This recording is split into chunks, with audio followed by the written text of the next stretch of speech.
Hello and welcome to this talk on management accounting and decarbonization strategies. In the next 10 minutes, we will explore how heavy industry is embracing new strategies and novel accounting tools for decarbonization. My name is Marcel Metzner. I'm a research affiliate at Saïd Business School, Oxford University, and this is joint work with Annette Mikes, Associate Professor of Accounting at Oxford University. And let me begin with setting the scene. Today, industry is the largest source of greenhouse gas emissions in the world. In 2019, it accounted for 34% of global emissions. And heavy industry sectors like metals and chemicals are particularly emission intensive. So decarbonizing those heavy industry sectors is essential for reaching net zero emissions. And governments are increasingly taking action to incentivize companies to deliver substantial emission reductions. In the European Union, companies are required to purchase permits, so-called emission allowances, for each ton of carbon dioxide equivalent that they release into the atmosphere. And the price of these emission allowances has increased significantly in recent years, as you can see in the top right corner in this chart here. And this price increase is threatening the profitability of companies that are unable to substantially lower their emissions or pass these additional costs on to their customers.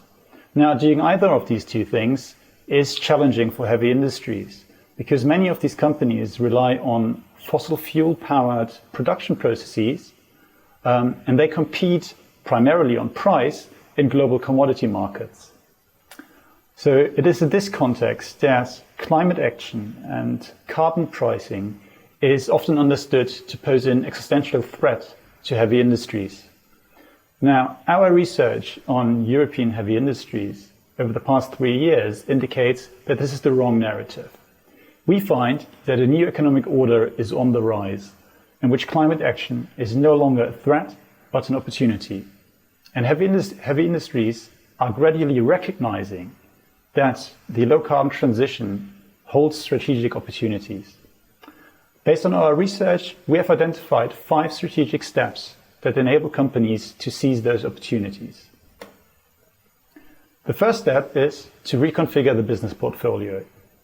And this essentially means moving away from carbon-intensive products and production methods towards low-carbon products that are manufactured in clean production processes.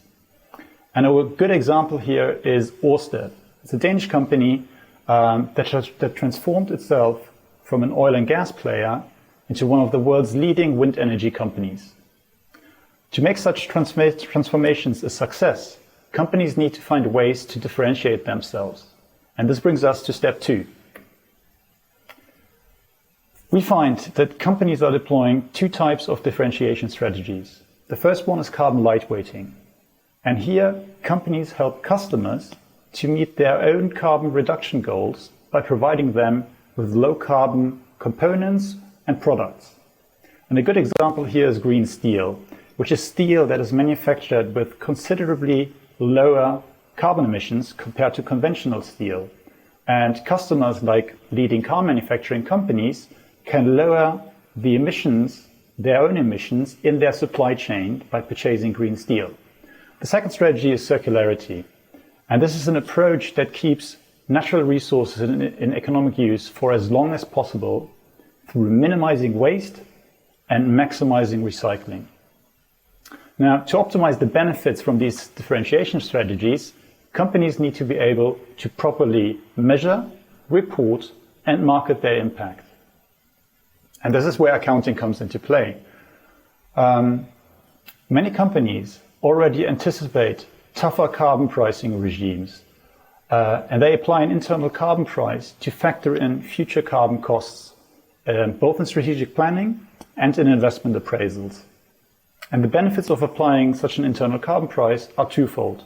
First, it's a way to stress test business cases and check their resilience against different climate action scenarios with different carbon price levels. And second, it enhances the visibility of carbon emissions and it stimulates new conversations on emissions throughout organizations. But applying an internal carbon price is not enough. To gain a competitive advantage, companies need to make their emissions transparent so that customers can make informed purchase decisions. And this is step 4, account for the impact. Companies need to credibly market the climate benefits of their low carbon products. And to do this, they need to have robust systems in place that enable them to calculate and report the carbon emission savings that are realized by low carbon products.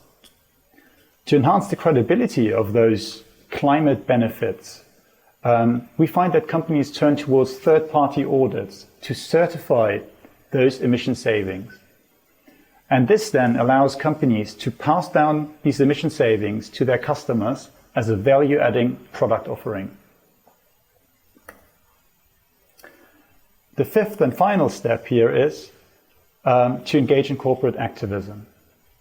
And decarbonization strategies, they will require substantial investments, especially in heavy industries. And without support from a broad coalition of stakeholders, many early movers in this space will not be able to make those investments on their own. And it's therefore important for companies to advocate for ambitious climate policies that incentivize strong climate action. In other words, companies need to engage in a form of corporate activism by working collaboratively with stakeholders, including customers, governments, and investors, to accelerate transition to a low-carbon economy. Now, the way in which companies pursue these 5 strategic steps is shaped by 2 factors. The first one is the carbon intensity of their asset base. And this is essentially the starting point of the decarbonization pathway for each individual company. And it basically means the higher the emissions, the more challenging it is, or the more challenging it is going to be to reconfigure the business. The second factor is decarbonization in value chains. And that is the idea that as more companies set emission reduction targets that cover purchased goods and services, so basically the supply chain, carbon emissions emerge as an increasingly meaningful product feature across value chains. And again, a good example here is the emerging demand for green steel or low carbon steel, which is driven by commitments of leading car manufacturers to lower the carbon emissions in their supply chain. So to sum it up, responding to the decarbonization challenge is part strategic differentiation, it is part accounting, and it is part corporate activism. In any case, decarbonizing heavy industries will take substantial investments and a leap of faith from all stakeholders. So for companies, it is important to demonstrate the benefits of these investments to all stakeholders: governments, customers, and investors. And the key for doing this is to have reliable information available to unlock the support from a broad range of stakeholders. Marcel, may I interrupt? Why now? What has changed that has resulted in heavy industry now embracing decarbonization strategies? That's a great question. Thank you. So there are several factors at play here. The first one is policy. Policymakers in recent years have really stepped up their efforts, especially in Europe and the European Union. So the EU has a very ambitious and wide-ranging climate policy agenda. And maybe the most relevant piece here is the tightening of the emission trading system, which is basically the carbon pricing mechanism in Europe, which involved several measures. On the one hand, reducing the supply of emission allowances that are outstanding, but also the EU is set to phase out the allocation of free emission allowances, especially to heavy industries. And combined, these measures are behind this quite spectacular price increase that we have seen in recent years. And just to put some numbers on that, in early 2018, the price stood at under €8 per emission allowance. And in early 2020, it stood at €96. And at the moment, I think we are at around €78. And companies do feel the pinch here. This is now a significant cost factor. The second factor are investors.